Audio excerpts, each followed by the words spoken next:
Vamos a orar un momentito, por favor, si es tan amable, hermano. Cierre sus ojos. Vamos a pedir que en esta tarde esta palabra nos hable, nos bendiga, nos ministre a nuestras vidas. Porque el Señor siempre habla a través de su hermosa palabra. ¿Sí, hermanos? Siempre, siempre.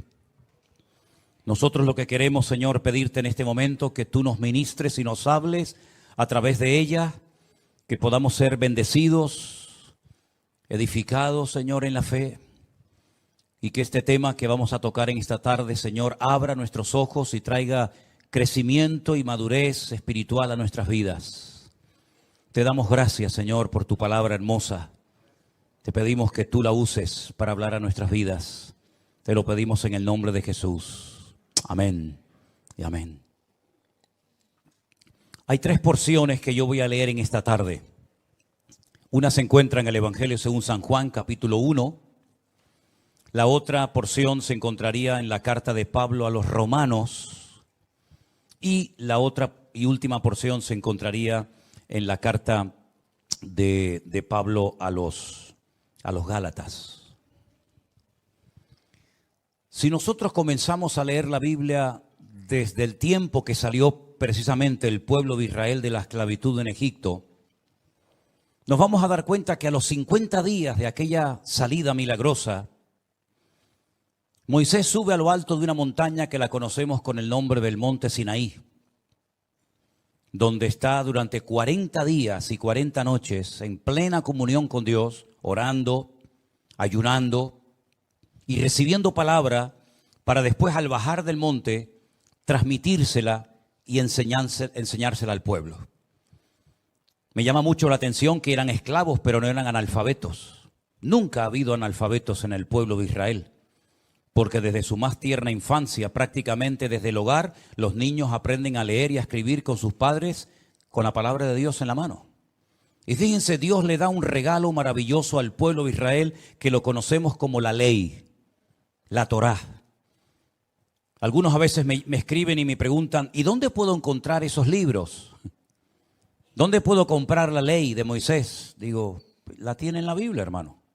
Los primeros 5 libros de la Biblia, que se conocen como el Pentateuco, son los libros de la ley de Moisés. Génesis, Éxodo, Levítico, Números y Deuteronomio. Esos son los 5 libros de la ley, escritos por Moisés.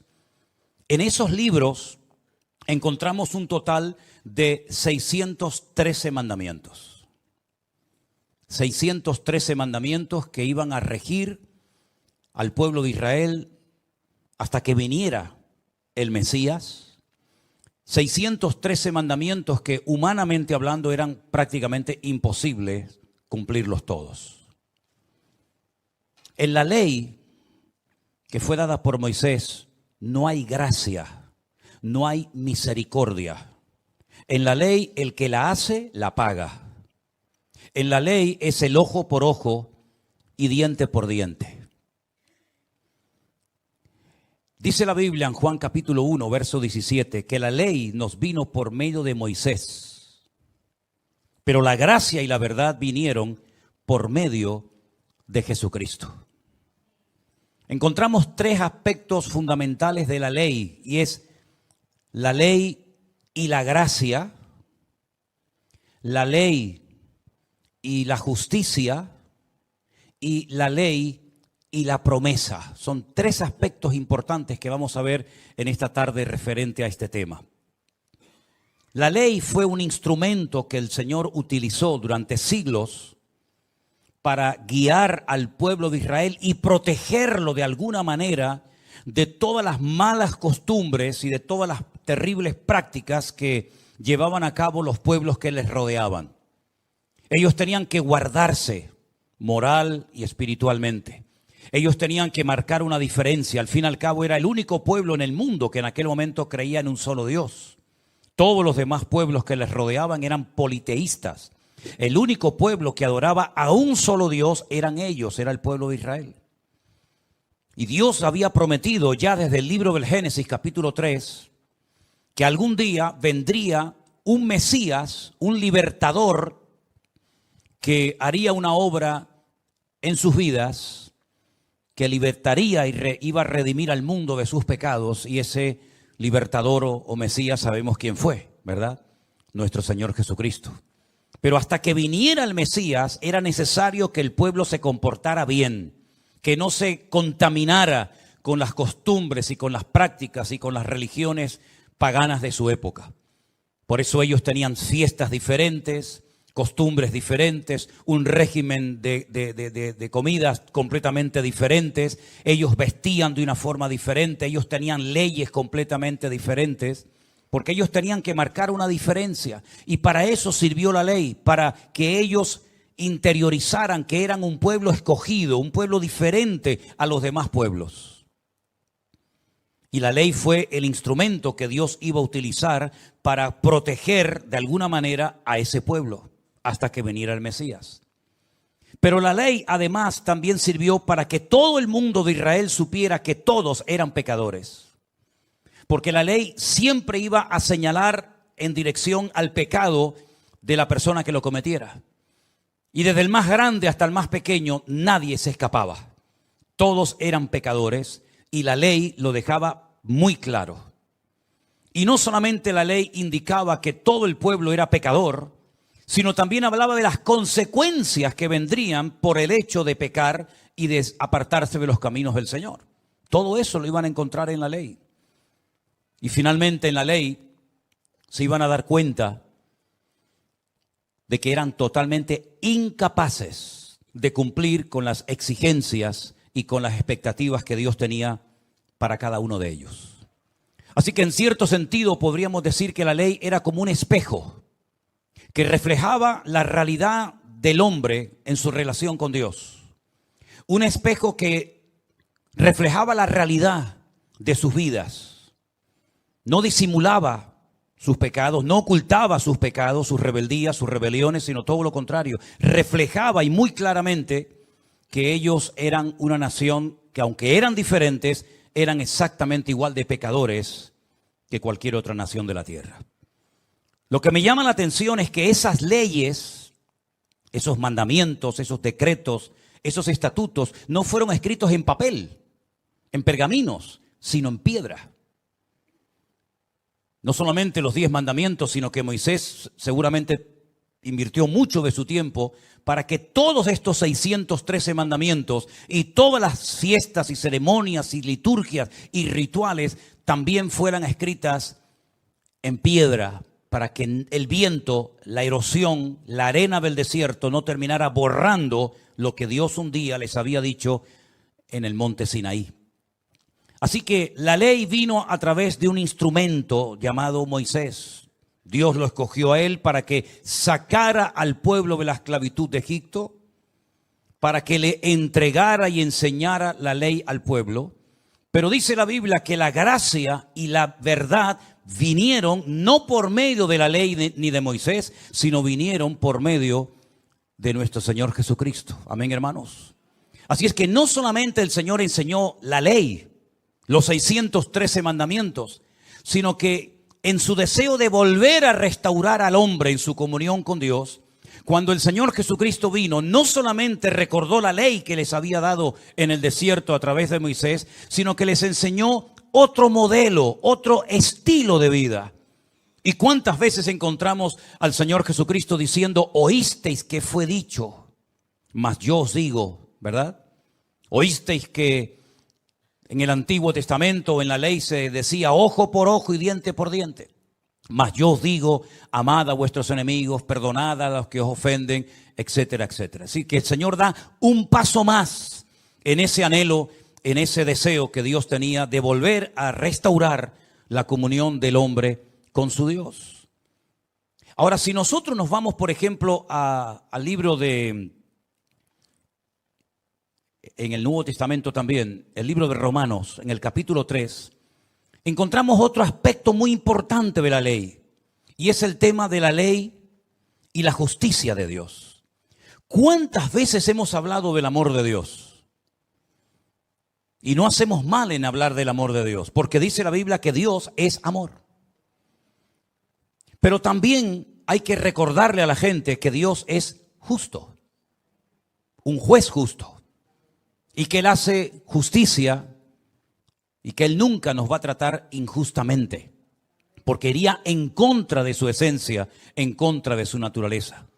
Romanos capítulo 3, verso 21 dice, pero aparte de la ley, ya la ley se había manifestado, ya la conocía todo el mundo, pero aparte de la ley, también se ha manifestado la justicia de Dios.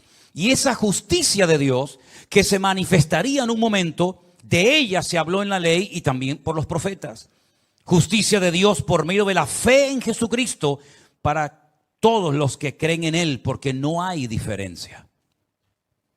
Por cuanto todos pecaron y todos están destituidos de la gloria de Dios, también ellos, siendo justificados gratuitamente por su gracia mediante la redención que es en Cristo Jesús, a quien Dios puso como propiciación o como sustituto, ¿verdad?, por medio de la fe en su sangre, para manifestar su justicia a causa de haber pasado por alto en su paciencia los pecados pasados.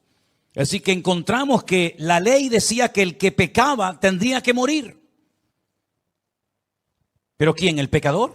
Entonces todos morirían. ¿Se acuerdan ustedes cuando unas personas rodearon al Señor Jesucristo, grandes conocedores de la ley, y le dijeron, esta mujer la hemos sorprendido en el mismo acto de adulterio? Y según nuestra ley, dice que a tales personas tenemos que eliminarlas, tienen que morir. Y el Señor dijo, sí, es verdad, la paga del pecado es la muerte. Pero para poder ejecutar a esta persona que ustedes dicen que la han sorprendido en pleno pecado, ustedes tienen que estar limpios, porque si no son exactamente igual de pecadores que ella. Así que el que se sienta libre de pecado, coja la piedra y se la lanza. Y la palabra de Dios dice que nadie se atrevió a levantar ni una sola piedra contra ella, porque todos se sintieron pecadores, todos se sintieron aludidos y todos sabían perfectamente que no eran dignos. No estaban capacitados para ejecutar justicia contra una persona que efectivamente merecía la muerte, según la ley. Porque como dije hace un instante, en la ley no hay misericordia. En la ley el que la hace la paga. La ley no hay gracia, no hay misericordia. La ley dice esto y esto es lo que hay. Ni más ni menos. Así que según la ley, efectivamente, este pecado, como el de ustedes y como el de todos, merece la muerte. Pero para poder cumplir con la justicia de la ley, uno tiene que estar limpio de pecado. ¿Y quién está limpio de pecado? Si todos hemos pecado y todos nos hemos apartado como ovejas, cada cual se apartó por su camino, hermanos. Así que dieron media vuelta y se marcharon. Así es que Dios en Cristo manifestó su justicia. ¿Cómo la manifestó? De una forma espectacular.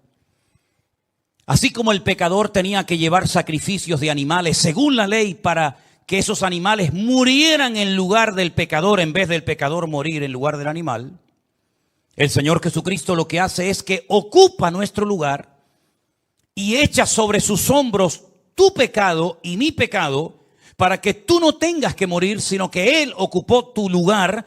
Y Dios sobre él derrama su justa justicia, porque la paga del pecado es la muerte. Y él, que era inocente y justo y santo y limpio de toda maldad y de todo pecado, él se autoinculpa del pecado de toda la humanidad. Y entonces, como él decide hacerse pecado por amor a nosotros, no le quedó más remedio al Padre que ejecutarlo en una justa justicia en la cruz del Calvario. Así que esa justicia de Dios se manifiesta en la persona de Jesucristo. ¿Cuál es la diferencia entonces, podríamos decir, entre la ley y la gracia? Que en la ley la oveja moría por el pastor. En la gracia el pastor muere por la oveja. ¿Cuántos dicen amén? En la ley había una serie de prohibiciones y el que las quebrantara moría. Pero en la gracia Dios concede favores y concede beneficios a los que creen en Él. La ley exigía la muerte del pecador.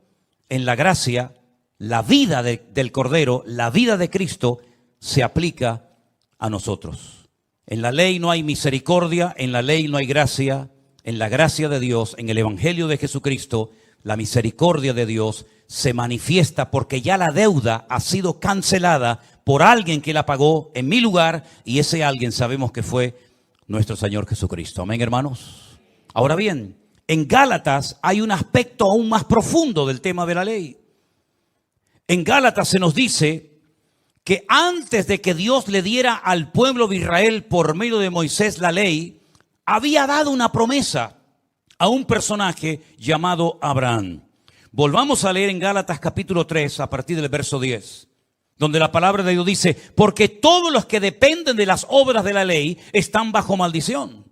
¿Por qué? Porque la ley decía: maldito todo aquel que no permaneciere en todas las cosas escritas en el libro de la ley para hacerlas. Es decir, había una ley, valga la redundancia, en la ley, que decía que cuando una persona no se mantenía en la obediencia de los 613 mandamientos de la ley de Moisés, esa persona contraía una maldición. Esa persona estaba bajo maldición. Pero claro, si nadie podía cumplir con la ley, ¿quiere decir que todos estaban bajo maldición? Efectivamente, todos estaban bajo maldición, porque nadie podía cumplir los 613 mandamientos. Era tan exigente la ley de Dios, porque la ley de Dios refleja la esencia, refleja la naturaleza, la santidad de Dios. ¿Y quién puede vivir siendo humano como Dios? Esa fue la gran mentira que Satanás intentó meterle en la cabeza a Adán y a Eva cuando le dijo: no van a morir, sino que lo que ocurre es que Dios no quiere que hayan otros dioses que le hagan la competencia y lo desplacen a Él. El día que ustedes coman de ese fruto prohibido, ustedes van a pasar de humanos a divinos. En vez de ser humanos, van a ser dioses. Y como Dios no quiere que nadie le haga la competencia, pone esta prohibición, pero en el fondo lo que tiene es miedo de que Él sea desplazado de su lugar. Es increíble ver cómo Adán y Eva creyeron la gran mentira que Satanás les estaba vendiendo y la compraron. Y cuando ellos prueban de aquel fruto prohibido, sea cual sea, la Biblia dice que se llevaron una tremenda desilusión porque siguieron siendo humanos, y ahora peor que antes, porque ahora eran incluso humanos condenados a la muerte. Y por lo menos antes eran humanos, pero no iban a morir. Ahora eres humano y encima ahora vas a morir, te vas a enfermar, te vas a debilitar, ya los animales se van a volver en tu contra, ya la tierra no dará con la fuerza con la que había dado, etcétera, etcétera. Por lo tanto, en el Antiguo Testamento, todos los que querían estar bajo la ley estaban bajo maldición, porque nadie podía cumplir con las tremendas exigencias de la ley. Dice: por las obras de la ley nadie se va a justificar delante de Dios, dice Pablo. Es evidente, porque hay un versículo que dice que el justo, por la fe, no por la ley, sino por la fe, vivirá. Y la ley no es de fe. El que hiciere estas cosas vivirá por ellas. Pero Cristo, gloria a Dios por este versículo, hermanos, Cristo nos redimió de la maldición de la ley, porque Él se hace maldición, porque escrito está: maldito todo aquel que es colgado en un madero. Es decir, fijaros qué sabiduría de Dios tremenda. Todo el que infringía la ley de Moisés era maldito. Pero también la ley decía que cuando una persona era muerta en un madero, en un pedazo de madera o en una cruz, diga usted, ponga usted el término que quiera, también quedaba maldito. Entonces lo que Cristo hace es que Él decide que lo maten clavado en una cruz. No de una lanza, no decapitado, no ahogado en el mar de Galilea, sino en una cruz, en un madero. Para que de esa manera Él también quede bajo maldición. Y todo el que quedaba bajo maldición quedaba convicto de su pecado. Entonces lo que Cristo hace libre y voluntariamente es convertirse en un pecador voluntario, ocupando tu lugar y el mío, para que así no tengan que morir todos por uno, sino que uno muera por todos. Y ya no sean animales inocentes los que tengan que morir por los hombres, sino ahora es el hombre, ese uno, ese Mesías, el que muere por todos los pecadores, y de esa manera cancelar la deuda y pagar el precio de nuestra redención y de nuestra libertad. ¿Cuántos dicen amén? Por eso el que vive bajo la ley no es libre, porque la ley produce religiosidad, fariseísmo. La ley incluso hasta motiva, sin querer, el orgullo. Porque cuando eres capaz de cumplir con un montón de cosas, puede ser que presumas y digas, yo he cumplido con esto. De hecho, hay una historia en la Biblia de un hombre que sube al templo a orar y en vez de alabar a Dios, en vez de glorificar al Señor, en vez de darle gracias al Señor por todo lo que el Señor ha hecho por él, lo que hace es todo lo contrario. Él comienza a presumir de lo que él ha hecho para Dios. He ayunado, he diezmado, he hecho esto, he hecho lo otro. Y en vez de reconocerse indigno e incapaz, lo que hace es que presume de que ha cumplido con una serie de cosas de la ley. Y dice la Biblia que bajó a su casa sin ser justificado por el Señor. Porque todo el que se exalta será humillado y el que se humilla será enaltecido. También aquel joven, cuando el Señor le dice, bueno, me estás preguntando qué te hace falta para heredar la vida eterna, cumple con todos los mandamientos. El Señor sabía que los había cumplido, pero quería arrinconarlo, quería confrontarlo con su cruda realidad. Eres una persona religiosa, has cumplido con toda la ley, o tú crees que has cumplido con toda la ley, pero te voy a poner a prueba, a ver si tu religiosidad te permite vivir por fe. Porque si eres tan religioso y has guardado todos los mandamientos desde tu más tierna infancia y te conoces la ley de Moisés de memoria, no vas a tener ningún problema en vender todo lo que tienes, darle todo tu patrimonio a los pobres y comenzar a poner en práctica el texto clave de la Biblia que dice: el justo por la fe vivirá. No te tiene que costar a ti ser un hombre de fe, porque tú sabes el Dios que tú adoras. Y dice la Biblia que se fue muy triste, porque su religiosidad, su orgullo religioso le impedía vivir por fe en la libertad gloriosa de los hijos de Dios, que ya no dependen de nada ni de nadie, porque esa es la verdadera libertad. La verdadera libertad es cuando tú te puedes levantar por la mañana y no dependes de nada ni de nadie para ser feliz. ¿Crees que es feliz el alcohólico que se levanta por la mañana y en lo primero que piensa es en cómo consigo dinero para emborracharme hoy? ¿O el drogadicto que se levanta a ver cómo consigo las dosis necesarias para poder paliar mi necesidad? Son auténticos esclavos. Pero la persona cuando se levanta por la mañana y puede decir: gloria a Dios, no necesito de nada ni de nadie para tener paz en mi corazón, esa persona es verdaderamente libre. Y Cristo lo que quería era traer libertad a ese corazón que era un esclavo de su religiosidad, porque lo que estaba haciendo es que estaba engordando, estaba potenciando su ego. Él se creía religioso, se creía digno y presumía delante de los demás: todo esto lo he guardado desde mi juventud, como diciendo, a mí no me hace falta de nada. Entonces, ¿para qué vienes a mí? ¿Por qué notas que hay una insatisfacción en tu vida? ¿Por qué has cumplido según tú con toda la ley y tienes que venir a mí, un carpintero de Galilea, que me cierran las puertas de muchas sinagogas porque no quieren saber nada de mí? ¿Por qué me vienes a mí a hacer una pregunta y me dices qué te hace falta para heredar la vida eterna? Porque sabes en lo más profundo de tu corazón que tu religiosidad y la ley no traen libertad, sino traen insatisfacción al alma. Así que si quieres ser libre, yo te voy a enseñar cómo ser libre. Vende todo lo que tienes y empieza de cero y sígueme y aprende a vivir según mi modelo de vida y no según la ley de Moisés. Y no fue capaz. Porque el religioso es un esclavo de sus tradiciones, de sus costumbres, de sus rezos, etcétera, etcétera. Porque la gracia de Dios es lo único que puede traer libertad al corazón del ser humano. El religioso puede caer en el orgullo. El que vive bajo la gracia, si la entiende bien, no le va a dar nunca lugar al orgullo en su vida. ¿Por qué? Porque sabe que en la ley todo depende de lo que yo haga.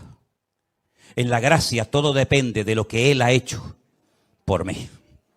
Yo no tengo méritos. En la ley sí tengo méritos. He ayunado, he diezmado, he ofrendado, he hecho esto. Entonces yo tengo un mérito. Yo puedo llegar a presumir y a sentirme superior a los demás y a menospreciar a los demás porque mi ego se ha entronizado. Mi ego es el que controla mi vida.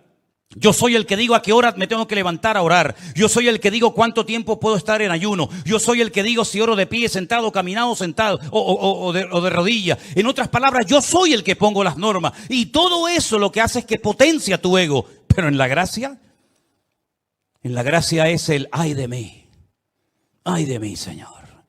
En la gracia es ¿qué puedo hacer, Señor, para salvarme? En la gracia es, ya no vivo yo, mas vive Cristo en mí. En la gracia es, Señor, sálvame que perezco. Toda la ley que sé, todos los mandamientos que he aprendido, no me van a salvar de nada, sino que me voy a hundir en las aguas de este mundo. Pero cuando clamo al Señor, dice la Biblia, clama a mí y yo te responderé y te enseñaré cosas grandes y ocultas que tú no conoces. Pedro se podía haber hundido y se podía haber ahogado sabiendo toda la Biblia de memoria. Y si él clamaba a Moisés para que lo sacara de las aguas tempestuosas del mar de Galilea, no serviría de nada. Si él clamaba y comenzaba a decir los 613 mandamientos de memoria, que probablemente muchos se lo sabía. Si él comenzaba a decir cuántos diezmos y ayunos hizo. Si él comenzaba a decir cuántas veces dio las primicias. Si él comenzaba a decir todas las veces que había subido a Jerusalén para celebrar la fiesta de Shavuot, la de Pesaj, etcétera, etcétera, se iba a morir ahogado en el mar de Galilea. Porque el peso de la religión lo que iba a hacer es que lo iba a hundir como si se hubiera puesto una piedra de molino al cuello. Pero cuando él reconoce su impotencia, su incapacidad, y clamó al Señor, inmediatamente el Señor dice que asió de él y lo sacó y le dijo, Pedro, ¿por qué dudaste? ¿Por qué dudaste? Porque en la gracia no es lo que hacemos, en la gracia es lo que creemos. Es la dependencia constantemente de nuestro Dios. Así que en este primer domingo del año tú tienes la oportunidad de decidir bajo qué modelo vas a vivir tu cristianismo, tu comunión, tu relación con el Señor. En el hacer, en el esfuerzo propio y personal, o en el de ya no vivo yo, mas vive Cristo en mí. Hoy tú tienes la capacidad y tienes que tomar la decisión. ¿Qué tipo de relación tú vas a desarrollar con el Señor? Si vas a ir acumulando tesoros y glorias personales y en un momento determinado ponerlas encima de una mesa como diciendo, pues ya no hago esto, no hago lo otro, no hago esto, no hago esto, hice lo otro. O vas a decir, Señor, de nada sirve lo que yo haga. Porque si no es por la gracia y por la misericordia de Dios, no sirve absolutamente nada todo lo que sé, todo lo que he aprendido, porque no es por la ley, es por la gracia. ¿Y qué es la gracia? La misericordia. ¿Qué es la misericordia? Tratar a una persona mejor de lo que se merece. ¿Y no nos ha tratado a nosotros, el Señor, mejor de lo que merecemos? ¿Quién puede decir a mí el Señor no me ha tratado como yo me merecía? Bueno, si el Señor nos hubiera tratado a nosotros como nos merecíamos, probablemente ninguno de nosotros estaría muerto, estaría vivo, todos estaríamos muertos. Pero Él ha aplicado su misericordia en nosotros, de tal manera que hoy nos permite alabarle. Hoy nos permite tomar pan y vino y no caer muertos en su presencia en pleno culto. Hoy nos permite el Señor decir gloria a Dios. Hoy nos permite el Señor decir soy un hijo de Dios. Tengo mi nombre escrito en el libro de la vida y no caer muerto ni fulminado al instante. Porque el Señor ya no escribe su ley en piedras. El Señor dice que ha escrito su palabra en sus corazones. Porque en la ley de Moisés se escribía en piedra, en el Nuevo Testamento, bajo el Nuevo Pacto, se escribe en corazones de carne. En el Antiguo Testamento se quitaba el prepucio en la circuncisión en el varón. En el Nuevo Testamento se circuncida el alma, se circuncida el espíritu, el corazón de la persona, para que la persona no dependa de sí mismo, sino dependa única y exclusivamente del Señor. ¿Cuántos dicen amén? Dice la Biblia, versículo 14, para que Cristo Jesús, la bendición de Abraham, alcanzase a los gentiles, a fin de que por la fe recibiésemos la promesa del Espíritu. En la ley de Moisés, en el Antiguo Testamento, Pablo dice que había una ley interna que no se veía. Claro, la ley de Moisés te la podían enseñar, mira, aquí está. Pero había una ley interna que operaba dentro de la naturaleza humana, que él la llama la ley de la carne. Y dice que aunque tú quisieras esforzarte y aunque tú quisieras agradar a Dios, nunca ibas a poder hacerlo. Porque la ley de la carne estaba dentro de tus miembros y es como la ley de la gravedad. La ley de la gravedad, creas o no en ella, existe. La ley de la gravedad hace que estemos ahora mismo sentados y no salgamos volando y salgamos de este culto, de este templo, de esta iglesia, volando, porque es algo que nos atrae constantemente. nos tira hacia abajo. Y esa es la ley de la carne. Una ley que nos tira hacia abajo. Una ley que quieres agradar a Dios, pero siempre hay algo que haces mal. Una ley que te impide agradar a Dios según las exigencias y las expectativas de Dios. Pero dice Pablo, pero hay otra ley que si quieres es mucho más poderosa que la ley de la carne, que es como la de la gravedad, que atrae hacia abajo. Es la ley del espíritu de vida. Y es una ley que dice que cuando el espíritu de aquel que murió y resucitó al tercer día, cuando el espíritu que estaba en él entra dentro de ti, ese espíritu te eleva y ese espíritu te levanta y te permite vivir en victoria todos los días de tu vida. En una libertad, no en un libertinaje, sino en una libertad que te permite superar esa ley terrible que es la ley de la gravedad. Es como, por ejemplo, cuando nos montamos en un avión. ¿Qué es lo que hace que un avión se levante? Un avión, cuando lo ves desde afuera, tú dices, ¿cómo es posible que este avión tan inmenso que pesa toneladas, con cientos de maletas dentro, con cientos de personas dentro, cómo es posible que se levante? Si hay una ley de la gravedad que atrae los cuerpos hacia la tierra. Y esa ley existe, pero es que hay otra ley. Y es que cuando el avión comienza a coger velocidad por la pista y está siendo atraído por la ley de la gravedad, en cuanto levanta el morro, en cuanto levanta la parte delante del avión y abre las alas, lo que hace es otra ley, lo levanta del suelo y los motores lo que hacen es que lo impulsan hacia adelante. Ha negado, se ha quebrantado la ley de la gravedad. No, sigue existiendo. Pero hay otra ley más fuerte. Y es que cuando el piloto levanta el morro del avión, el aire lo que hace es que levanta el avión hacia arriba y no se queda ahí flotando, sino que los motores lo que hacen es que lo impulsan y lo llevan a otras direcciones. ¿Acaso cuando nos convertimos la ley del pecado quedó anulada? No, sigue estando ahí. La carne será carne toda la vida. Por eso Pablo dijo en Romanos 8, los que son de la carne, ¿en qué piensan? En las cosas de la carne. Pero los que son del Espíritu, ¿en qué piensan? En las cosas del Espíritu. Es decir, no es que el pecado ha desaparecido, al contrario, cada vez hay más pecado en el mundo, ¿sí o no, hermanos? La maldad va a ser multiplicada. Entonces, si la maldad se va a multiplicar y no va a menguar, ¿cómo vamos a poder vivir nosotros en victoria?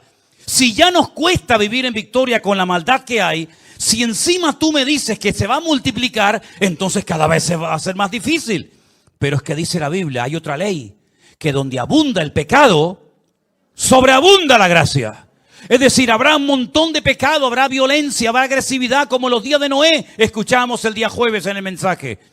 Y todo eso es una realidad, es un hecho. Cada vez habrá más maldad, cada vez habrá peores cosas en el mundo. Pero cada vez el que busque al Señor tendrá más fuerza, tendrá más gracia, tendrá más vitalidad en el espíritu. ¿Por qué? Porque no vivimos en la carne como vivían en el Antiguo Testamento, sino que ahora tenemos el Espíritu de Dios, el Espíritu del Señor Jesús. Y cuando entramos en comunión con el Señor, eso le pasó a Pedro en una ocasión, que dice que cuando él fue a aquel monte a orar con el Señor, de repente el Señor comienza a transfigurarse, comienza a cambiar. Era la misma montaña, era la misma persona, era el mismo clima, era el mismo paisaje, pero sin embargo la comunión del Hijo con el Padre lo iba transformando de tal manera que Pedro llegó a decir, oye, yo me quiero quedar aquí, yo no me quiero bajar de aquí. En otras palabras, este es el mejor lugar del mundo, porque aquí donde hay comunión con Dios y hay relación con el Señor.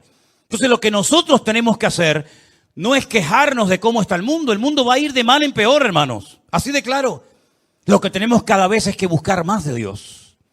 Porque buscando más de Dios vamos a poder contrarrestar la fuerza de gravedad, el pecado que nos tira hacia abajo. Y estando llenos del Señor, si hemos resucitado con Cristo, ponemos la mirada en las cosas de arriba, nos sentamos arriba y miramos el mundo de arriba para abajo y no de abajo para arriba. Y vamos a poder vivir en victoria y por encima de las circunstancias. Y vamos a poder mantenernos firmes en el Señor y vamos a poder marcar una diferencia.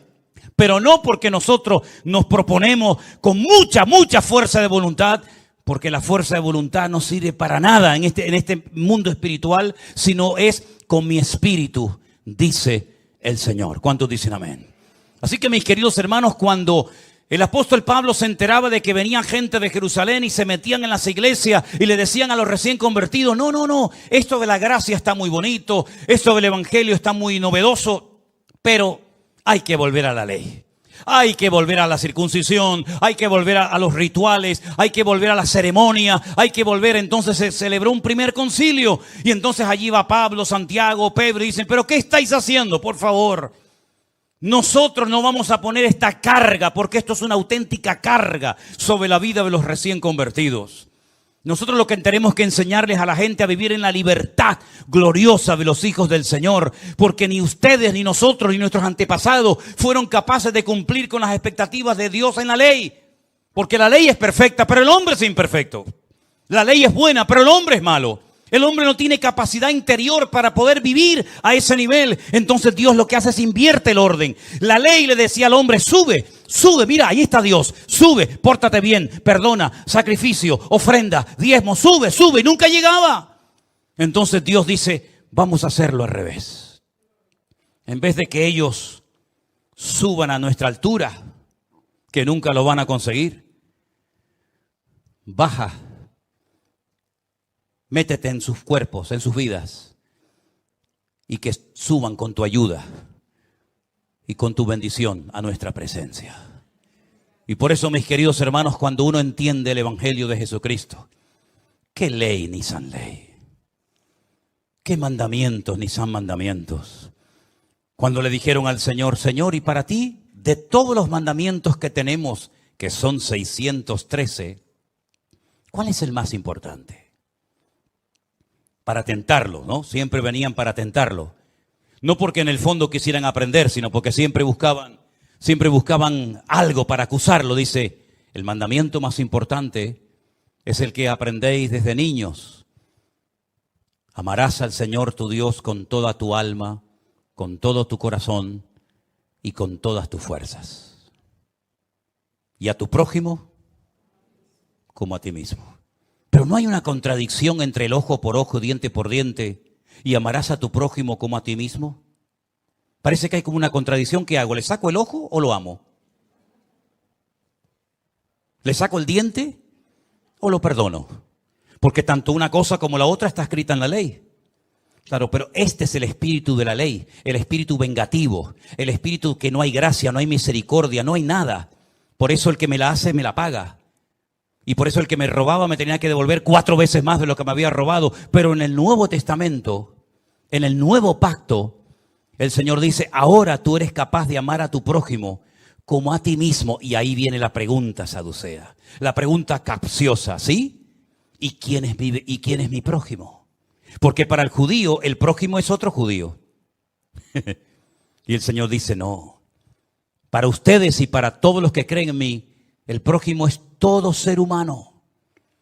Jonás no fue capaz de entender eso. Él estaba en el ojo por ojo, diente por diente. Eso de ir a Nínive a predicarles para que se arrepientan y para que se conviertan. Eso no entraba dentro de sus expectativas ministeriales. Él como profeta no podía permitir que un inconverso, que un pagano, que alguien que había hecho tanto daño a Dios y al prójimo pudiera ser perdonado y ser tratado delante de Dios como yo. Por lo tanto, prefiero morirme ahogado en el mar Mediterráneo que antes ir a Nínive a que se arrepientan. Y lo mismo le pasó a Pedro cuando el Señor le dice, no llames inmundo lo que yo he limpiado. Es decir, ya estamos en una etapa nueva. El que sigue en la ley está bajo la ley, bajo la presión de la venganza, del ojo por ojo y diente por diente. Pero ahora nosotros en Cristo somos nuevas criaturas. Y por eso dice, mía es la venganza, yo pagaré, dice el Señor.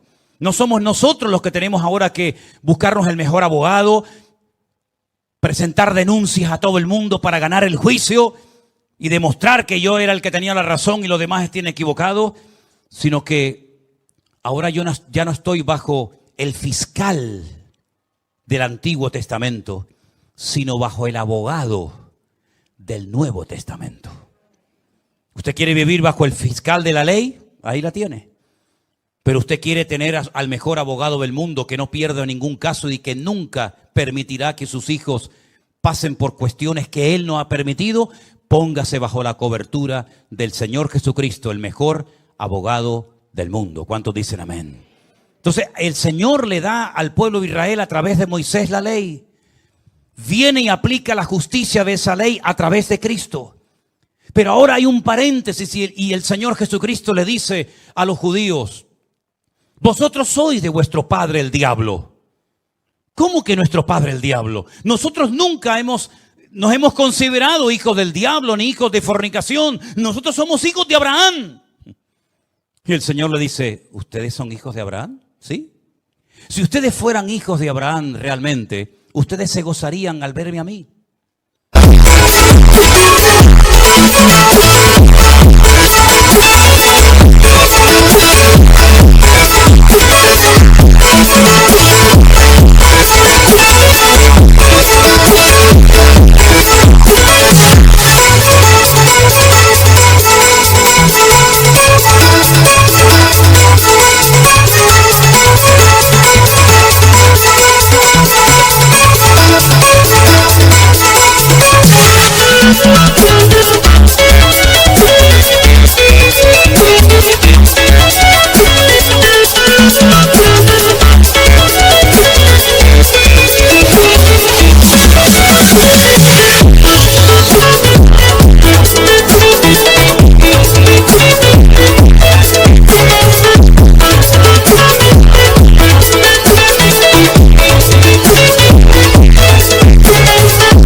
Porque Abraham vio mis días y se gozó. Y le dicen: ¿Abraham te vio a ti? ¿Abraham te conoció a ti? ¿Abraham habló contigo si no tienes ni 40 años? Pero no entendían, porque la ley te ciega. La ley te impide ver más allá de la letra. Por eso dice que la letra en sí mismo mata, pero el espíritu da vida. No podían entender que al Mesías que tenían delante de sus narices era un ser eterno, humanado, encarnado, ¿verdad?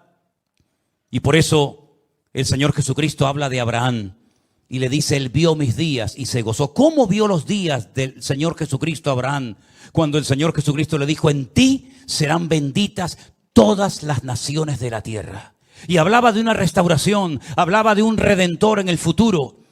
Y después vino la ley, pero la promesa fue antes de la ley. No se olviden de esto, es muy importante. Primero fue la promesa a Abraham. Y después vino la ley. Y después vino el Mesías. Y cuando viene el Mesías dice: no se olviden que antes de la ley había un hombre que yo lo llamaba mi amigo. Él no tenía ley. Él no tenía los 613 mandamientos. Él no fue nunca a una sinagoga. Jamás visitó el templo de Jerusalén. Nunca presentó diezmos y ofrendas a sacerdotes levíticos. Pero él fue justificado por la fe. Luego hay otra forma de relacionarse conmigo, ajena o aparte de la ley, y es por la fe. Y es que ustedes, con tantos mandamientos y preceptos y tradiciones y costumbres, habéis anulado la fe y quieren vivir bajo el espíritu de la letra y os estáis matando y os estáis haciendo un daño terrible. Pero mi amigo Abraham fue justificado por la fe. Y entonces, cuando aceptamos al Señor Jesucristo, nos damos cuenta de eso que Pablo dice: nosotros ya no estamos bajo la ley. Nosotros estamos bajo la gracia y la misericordia del Señor Jesucristo. Aquella promesa que el Señor le hizo a Abraham, yo soy el cumplimiento profético de esa promesa. Y los que creen en mí tienen vida eterna y no vendrán a condenación, mas ha pasado de muerte a vida.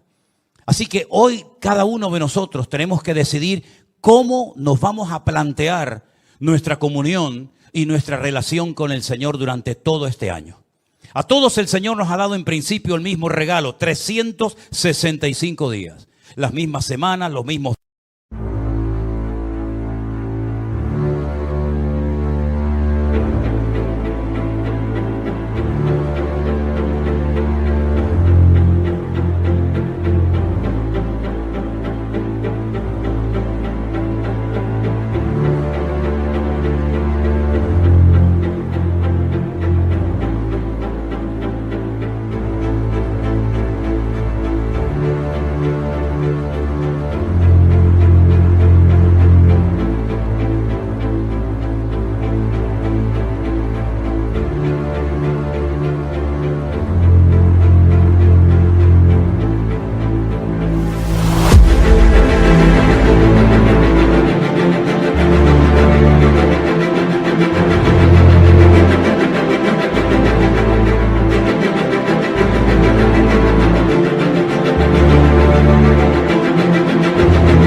días, los mismos meses, a todos exactamente igual. Pero cada uno de nosotros, como seres individuales, tenemos que tomar la decisión: ¿cómo voy a vivir mi relación con Dios?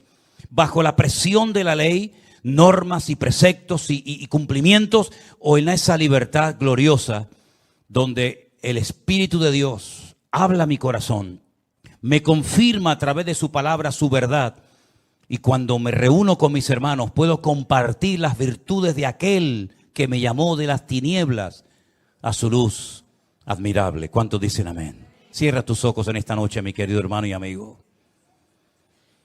Recuerda esto: en la ley la oveja moría por el pastor, en la gracia el pastor muere por la oveja. Aleluya. Yo he venido a daros vida y vida en abundancia. En la ley se condenaba al pecador. En la gracia, a través de los méritos de Cristo, se justifica, se perdona al pecador.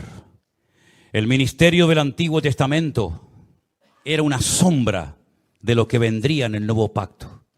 Y Cristo es el cumplimiento de aquellas promesas dadas a los patriarcas en el Antiguo Testamento. Hermanos queridos, gócese en esta tarde de estar bajo este nuevo pacto, dándole toda la gloria y la honra a nuestro buen Dios. Aleluya. Bendito sea tu nombre, Dios. Gracias, Señor Jesús. Yo voy a pedir a los pastores que están aquí en esta tarde que suban aquí a la plataforma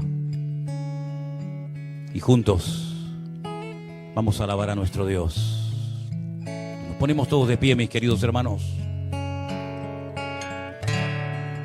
Gracias, Señor Jesús. Ellos estarán orando en este momento por todos y cada uno de nosotros, por nuestras familias, nuestros trabajos, nuestros hijos,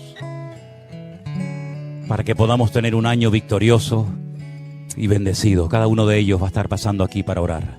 Aleluya. Oramos. Gracias, Jesús.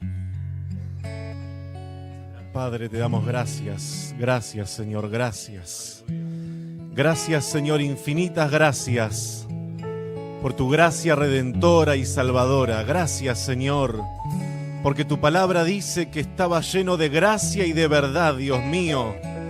Señor, y queremos poner nuestras vidas delante de ti, nuestras familias, nuestros familiares, nuestros seres queridos, aquellos, Señor, que no te conocen, que tengan un encuentro contigo, Dios mío. Que los ojos espirituales se abran a estas realidades, que las escamas se caigan y los oídos se destapen. Señor, ponemos en tus manos nuestras vidas, todo lo que tiene que ver con nosotros, nuestros hijos, nuestra familia. Señor, en el nombre de Jesús, los matrimonios. Señor, que se vea tu gloria, que se vea tu poder, Dios mío, ministrando y tocando, Señor. En el nombre de Jesús de Nazaret, Dios mío. En el nombre de Jesús de Nazaret, Señor, que tu mano esté extendida sobre nuestras vidas, sobre nosotros, Señor, sobre toda nuestra familia, Padre. Guárdanos en este año, Señor, y llévanos a niveles mayores en comunión contigo, porque la comunión íntima tuya es con los que te temen, Dios mío. En el nombre de Jesús, Dios mío, gracias te damos, Señor. Bendice nuestras vidas desde ahora y para siempre. En el nombre de Jesús. Amén y amén. Amado Padre Celestial, gracias por tu presencia en este lugar, Señor. Gracias por tu bendita palabra, Señor. Esa palabra, Señor, como dice tu palabra, que es la verdad y traerá libertad, Señor, a todo aquel que cree en ella, Señor. Padre, te pedimos y rogamos que este año, Señor, sea un año de bendición, un año donde tú vas a tocar tantos corazones de piedra, Señor, y lo harás sensible a tu voz, Dios mío santo, Señor. Aquellos familiares que llevamos tiempo, Señor, orando por ellos, Señor, este año veremos los frutos de esas oraciones, Dios mío santo. Glorifícate, toca, Señor, cada una de esas vidas, cada una de esas almas, Dios mío. Señor, tú te presentaste diciendo: yo soy el camino, yo soy la verdad, yo soy la vida. Gracias, Dios mío, Señor, porque te hemos conocido, Dios mío, Señor, y has cambiado nuestras vidas. Nos has hecho ser una nueva criatura, Señor, en ti. Y ahora todo es nuevo, Dios mío, Señor. Gracias porque siempre recibimos ese alimento y es tu palabra, Señor, que nos hace perseverar, Señor, y seguir adelante, Dios mío, hasta el fin. Porque el que persevera hasta el fin será salvo, Dios mío, Señor. Bendice a todas las familias aquí representadas, Dios mío, y que tu Santo Espíritu, Señor, esté llenando cada alma y cada vida, Dios mío, en este lugar, Dios mío. Y a ti te damos toda la gloria y toda la honra en el nombre de Jesús. Amén. Sí, gracias, mi Señor. Te reconocemos como Salvador, pero también como Señor. Tú eres el Señor de nuestras vidas y no hay absolutamente nada que se escape a tu control, Señor. Gracias, mi Dios, por habernos metido dentro de una familia tan hermosa, Señor. Gracias, Señor, porque hoy podemos decir que somos hijos del Rey de Reyes y Señor de los Señores. Y mi Dios, yo sé que tú tienes el control de todo lo que ocurre, Señor, pero queremos tu bendición sobre nuestras vidas. Mi Dios, declaramos este año como un año de victoria porque lo dice tu palabra. Y Señor, no hay nada ni nadie que esté por encima de ti. Mi Dios, declaramos un año de victoria. Declaramos bendición sobre nuestros hogares, mi Señor. Declaramos bendición sobre tu iglesia, mi Dios.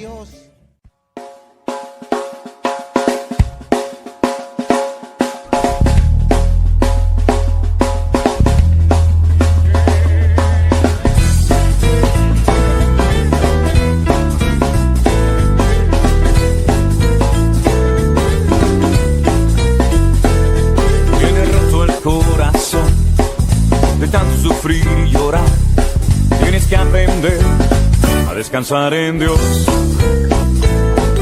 No importa lo que te dijeron, no importa lo que te hicieron, tienes que aprender a descansar en Dios.